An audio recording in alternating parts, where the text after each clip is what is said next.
Sabe, contos de fadas. São histórias que, bem, todo mundo ouviu quando era criança. Só que, por trás daquela magia toda, sabe, e dos finais felizes, tem uma camada, bem mais antiga e, com certeza, muito, mas muito mais escura. Agora, para pensar um pouquinho. E se a ideia original por trás dessas histórias não fosse exatamente encantar? E se fosse para aterrorizar? É que, na verdade, a coisa era bem diferente. Eles eram avisos. Os autores usavam, sabe, alegorias, ficção, para que os mais novos pudessem entender os perigos do mundo real. Eram, no fundo, lições de sobrevivência disfarçadas de historinhas. Pois é, lá no século XIX, dois irmãos, que depois todo mundo ia conhecer como os Irmãos Grimm, eles não inventaram essas histórias. Não, eles coletaram. E nas versões originais, nossa, tinha assassinato, tinha canibalismo, uma brutalidade que com o passar do tempo foi sendo, digamos, apagada. Então, vamos abrir o nosso primeiro arquivo. Uma história que mostra bem por que alguns contos, olha, simplesmente não foram feitos para crianças. Essa história, O Noivo Ladrão, ela é bem mais antiga que a versão dos Grimm, viu? As raízes dela vêm lá de uma época de muita escuridão, muito medo. É uma história que foi passando e sobreviveu por séculos. Tudo começa, então, com uma princesa. Ela está prometida em casamento por um príncipe que ela nunca viu na vida. E ela fica um tempão adiando a visita, sabe? Porque ela morre de medo de se perder na floresta escura e sinistra que ela tem que atravessar para chegar no castelo dele. E aí, depois de andar muito, ela chega numa casa. Uma casa grande, silenciosa. A única pessoa que ela encontra por lá é uma senhora. E essa senhora dá um aviso de arrepiar. O príncipe não tá em casa e essa é a sorte dela. Porque ele mandou encher um caldeirão gigante com água para ferver ela. É isso mesmo. O plano do príncipe era matar e comer a própria noiva. A princesa, claro, fica desesperada e a senhora ajuda, escondendo ela no porão atrás de um barril bem grande. Mal a princesa se esconde, o noivo e os capangas dele chegam. E eles não chegam sozinhos, eles trazem uma outra vítima. E para o horror total da princesa, a mulher que eles sequestraram era a própria avó dela. De lá do esconderijo, a princesa assiste a tudo, paralisada. Ela vê os homens tentando arrancar os anéis da avó. Mas tem um anel que não sai. Então, um dos ladrões pega um machado e corta o dedo da senhora. E aí acontece o impensável. O dedo, já cortado, dá um pulo no ar e cai, sem fazer barulho nenhum, bem no colo da princesa. Os homens até procuram o dedo ali pelo porão, mas acabam deixando pra lá. Assim que eles pegam no sono, a princesa sai do esconderijo. Ela vai na pontinha do pé pra não acordar ninguém, claro, e consegue fugir de volta pro castelo. No dia seguinte, quando o príncipe aparece no castelo, a princesa começa a contar uma história. Ela diz que teve um sonho e ela descreve tudo: a casa, o porão, o assassinato, o anel que não queria sair do dedo e, bem nesse momento, ela tira o dedo cortado do bolso e mostra pra todo mundo, provando que aquilo não tinha sido sonho nenhum.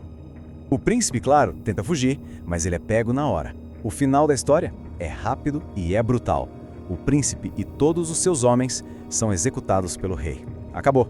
100 felizes para sempre. Só sangue e morte. Olha, essa coisa de canibalismo, de assassinato, aparece em várias histórias dos Grimm, tá? Mas tem uma em especial que mistura tudo isso de um jeito que fica ainda mais perturbador. A história aqui começa com um casal rico que queria muito ter um filho. Aí um dia, a mulher se corta debaixo de um pé de zimbro e faz um desejo. Ela quer uma criança branca como a neve e com os lábios vermelhos como sangue. E não é que o desejo se realiza. Só que a alegria dura pouco.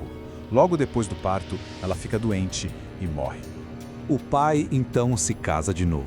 A nova esposa tem uma filha, a Marlinchan, que ela trata como uma verdadeira rainha. Já o enteado, coitado, ele é maltratado todo santo dia. A madrasta vê ele só como um empecilho, sabe? Alguém que está no caminho da filha dela herdar toda a fortuna da família. Até que um dia, ela bola um plano diabólico.